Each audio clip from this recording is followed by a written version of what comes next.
It's Friday, September 16th, 2022, and welcome to episode 20 of the Alameda Postcast, an audio service of the Alameda Post.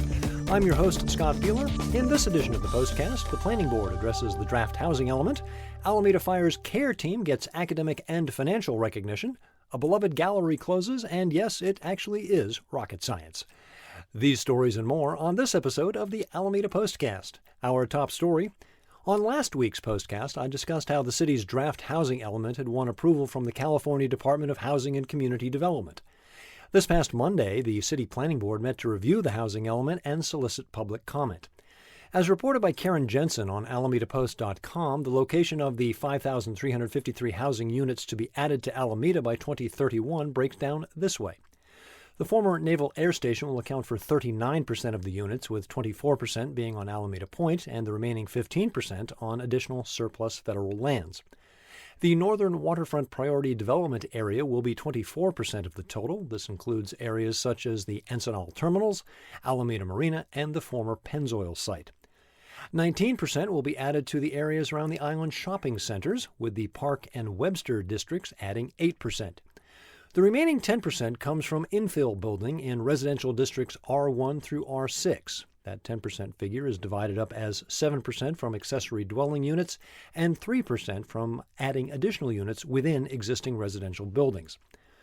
As we've noted before, it's important to remember that permits for nearly half of the proposed 5,353 units have already been issued and or built. To keep in compliance with the state, the city will remove regulations prohibiting multifamily housing, notably the previous limit of 21 housing units per acre. The city will focus on form-based requirements such as height and appearance rather than simply banning certain types of housing. During the public comment period, Paul Foreman of the Alameda Citizens Task Force and Christopher Buckley of the Alameda Architectural Preservation Society both advocated preserving the multifamily prohibition and the 21-unit per acre residential density limit. They argued that removing the prohibition would cause widespread displacement of existing low-income residents from residential neighborhoods. The board will now revise the draft housing element in the wake of amendments and public input, with another review session scheduled for October. After that, the board will forward their final recommendation to City Hall. For a complete look at this latest round of developments, visit alamedapost.com/news. The very first story on the very first episode of the Alameda Postcast was all about the great success of the Community Assessment, Response, and Engagement, or CARE program. That pilot program got underway in December and began to shift the management of mental health emergencies away from the police department. Running through the Alameda Fire Department and consisting of an EMT and a behavioral paramedic with representatives from Alameda Family Services acting in an on-call capacity, the CARE team is able to triage situations and recommend a course of action that doesn't necessarily involve transport to a medical or psychiatric facility. In April, the City Council voted to extend the pilot program until June of 23. In August, the Journal for Emergency Medical Services took notice of the program's success, publishing a report entitled "City of Alameda Behavioral Paramedic Program Dramatically Reduces EMS Transports." Thus far, the CARE program has reduced the percentage of those requiring transport to a medical or psychiatric facility from 85% to 37%. Now, the state of California has responded with $1.8 million for CARE. This will essentially fund the unit for a year. For a full look at how CARE is working here on the island, see Ken Durr's article at alamedapost.com/news. Taking a look at items from our news briefs, the Inkblot Gallery is closing its doors at 933 Central Avenue after more than 5 years of art shows and events. The Little Gallery, owned and operated by Alameda resident and artist Jean Chen, presented a new art show every 2 months and provided a bright spot in Alameda through the pandemic. In the announcement of Inkblot's closure, Chen wrote, quote, "I'm proud of all the work we've done at Inkblot Gallery, and I feel so lucky that we had such an amazing space to showcase over 50 artists in the 5 years we were open. I will miss Inkblot Gallery and the art community we built, but this isn't the end." End quote. Art supporters can still purchase art from past Inkblot Gallery artists from the Inkblot website, inkblotgallery.com. Beginning in early October, most California residents will start receiving cash refunds to help respond to the higher costs caused by inflation, according to a notice from State Senator Nancy Skinner. California's Better for Families tax refund program was funded in the 2022-23 state budget and will provide an estimated $9.5 billion in rebates to approximately 17.5 million California families. The refunds are scheduled to start rolling out in October and will continue until January. If you filed a 2020 state tax return by October 15, 2021, you can see how much you're likely to receive by using the Franchise Tax Board's online middle-class tax refund estimator. You can find the link to that calculator in the September 15th News Briefs article at alamedapost.com/news. This is your last weekend to submit your questions for our inaugural Candidates Forum. We will be publishing a list of collected questions in an upcoming article and invite our readers to vote on the top 3. Find the submission form at alamedapost.com/forum-questions. It's not rocket science, unless it is.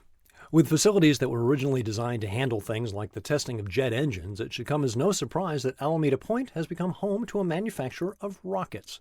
You've probably driven by the Main Street soccer field near the end of Pacific Avenue a few times and never really noticed the rather nondescript building where rockets are being designed and built by Alameda's own Astra. Founded in 2016 in San Francisco by Chris Kemp and Adam London, Astra first leased space at Alameda Point in 2017. The ability to test engines on site provided Astra with a unique advantage that eventually allowed them to deliver their first commercial payload into orbit in 2021, a record for the industry. Our own Adam Gillett and Dennis Evanosky were recently the guests of Astra. They were able to tour the high-security facility, find out what makes Alameda the perfect match for Astra, and they brought back stories and pictures that you can find at alamedapost.com/features. Dennis Evanosky certainly knows how to keep busy. This weekend is no exception, as we have our second installment of Alameda's Parks and Their Neighborhoods, our popular walking history tours. This week, McKinley Park on Buena Vista near Walnut is in the spotlight. The site was once home to the McGill-Waymeyer Mansion and has actually passed in and out of city ownership over the years. Dennis has provided a great introduction to the area at alamedapost.com/history. To sign up for the tour, visit alamedapost.com/tours. Now a look at upcoming events of interest to the Alameda community. Unless otherwise noted, details for these events can be found at alamedapost.com/events. The 2022 Starlight Movies in the Park series comes to a close tonight, Friday, September 16th, with a showing of Sing 2 at Ladecker Park on Bay Farm Island. The evening begins with games and crafts for the kids at 6:30. The movie starts between 8:15 and 8:45, depending on conditions. No grills, alcoholic beverages, or pets, please. Parents, please note, Sing 2 is rated PG for some rude material and mild peril and violence. Alameda Island Brewing presents the outlaw country and rock and roll sounds of the Up and Down from 6:45 to 9:45 Friday night at 716 Park Street. Head over to Aeolian Yacht Club on Fernside Saturday morning at 9 to participate in the California Coastal Cleanup Day. Gloves, bags, filtered water, and snacks will be provided. Bring your own water bottle. If you wish, you can bring a grabber instrument. The cleanup lasts until noon. Rhythmix Cultural Works continues their series of family concerts in the park Saturday with Caribbean Express and their dynamic mix of Caribbean and Latin American music rooted in the rhythms of Africa and the indigenous cultures of the Americas. This family-friendly event takes place from noon until 1 at Chichenyo Park at 2430 Encinal. It's the third Sunday of the month, and that means the Head West Marketplace is back at the Hangar 1 Distillery in Spirits Alley District on Monarch Street. Local brands, handmade goods, food trucks, a plant marketplace, and live music. The outdoor event runs 11 to 5, is family and pet friendly. Weather may have an impact on this event. More on that next. Again, details on these events at alamedapost.com/events. In Alameda news around the web this weekend, we may see something we usually don't see on Alameda, a rainy day. Most area meteorologists are expecting rain to head our way Sunday as we will feel the downstream effects of 3 typhoons currently spinning off the coast of Japan. Obviously, much can change weather-wise day to day, but so far computer models are consistently calling for 1/4 to 1/3 of an inch. Not only would this be welcome in the face of the drought, but the rain could also help alleviate the ongoing algae bloom. For a look at current conditions, visit alamedapost.com/weather. For more details on the storm, visit alamedapost.com/external. That's it for this episode of the Alameda Postcast. Visit our website, alamedapost.com/newsletter to sign up for our weekly newsletter. It's free and will never sell or give your personal information to anyone. Don't forget, you can support the Post by becoming a member. There's a support level for every budget, but rest assured, our content will never move behind a paywall. You can also find us on Facebook, Instagram, Twitter, and YouTube. Find the Postcast wherever you get your podcasts, or simply tell your smart device to play the Alameda Postcast podcast. I'm Scott Piehler. I'll be back next Friday when the Alameda Postcast turns 21.